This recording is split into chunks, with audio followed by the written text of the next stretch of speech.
ఓం నమో నైమిస వెంకటేశాయ నమః. ఇప్పుడు 81వ శతక పద్యాన్ని తెలుసుకుందాం.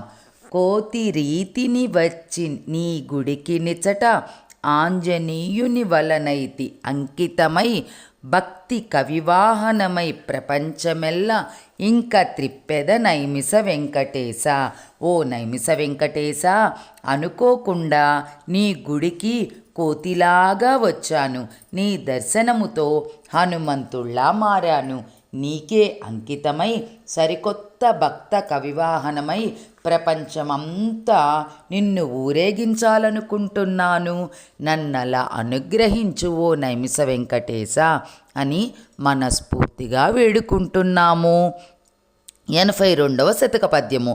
బ్రుకుటి వెనుకకు కనిపించు స్ఫుటముగాను అనువుగా అటు వెలుయు ఘనముగాను చూపు నచటనే నిలుపు మా శుభముగాను వినతి గైకొని నైమిస వెంకటేశ.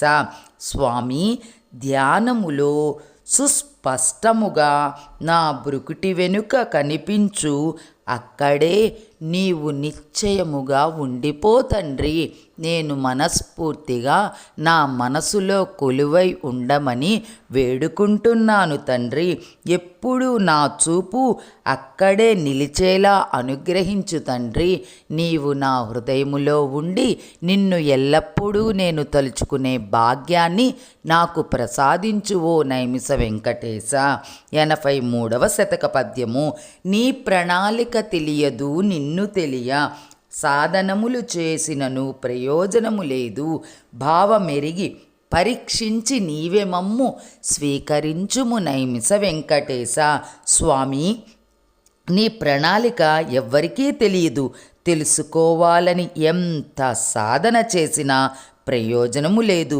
మా మనసెరిగి నీవే మహాకార్యాలు చేయిస్తావు. నీలోకి మమ్ము స్వీకరిస్తావు తండ్రి. అటువంటి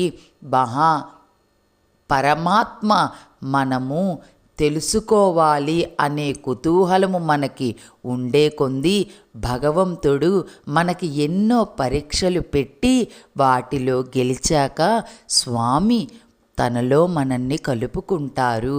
ఈ క్షణము నుంచి మనము నైమిస వెంకటేశ్వరుని ఓం నమో నారాయణ, ఓం నమో నైమిస వెంకటేశ అని తలుచుకుంటూ జీవితాన్ని కొనసాగిద్దాము.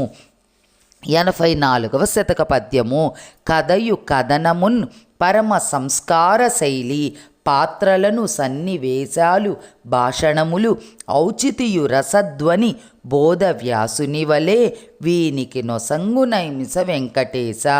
స్వామి, కథా కథనములు, పాత్రలు, సంభాషణలు, సన్నివేశాలు, పరమ సంస్కారవంతమైన శైలి, రసధ్వనులు, సందేశము కలిగిన కావ్య రచన వ్యాసుని వలె చేసేలా మమ్మల్ని అనుగ్రహించు తండ్రి.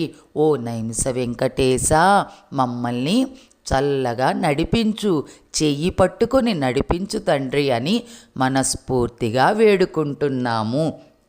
85వ శతక పద్యము. త్యాగ జీవనమున మహాభోగి కాగా, రాగరహితుడైన ధ్యానయోగి కాగా, రసపదానుత్వదీయానురాగి కాగా వేగమిక పెంచు నైమిస వెంకటేశ. స్వామి, త్యాగజీవనముతో మహాభోగిగా, రాగరహితుడైన ధ్యాన యోగిగా, రసమార్గములో నిన్ను ఆరాధించే కవితా యోగిగా జన్మ ధన్యము చేసుకొనేలా శీఘ్రముమే అనుగ్రహించు తండ్రి. అంటే, ఓ భగవంతుడా, నాకు ఈ మాయా వ్యామోహాలలో పడి ఈదుతున్న నన్ను ఈ మాయలో నుంచి చల్లగా మన పరమాత్మ మీద మనస్సు కలిగేటట్టు చెయ్యి పట్టుకొని నడిపించమని మనము ప్రతి శతక పద్యములో స్వామిని, ఓ స్వామి, మాకేమీ తెలియదు, మమ్మల్ని నడిపించు అని శరణాగతి వేడుకుంటూ పాదాలకు నమస్కరించుకుందాము.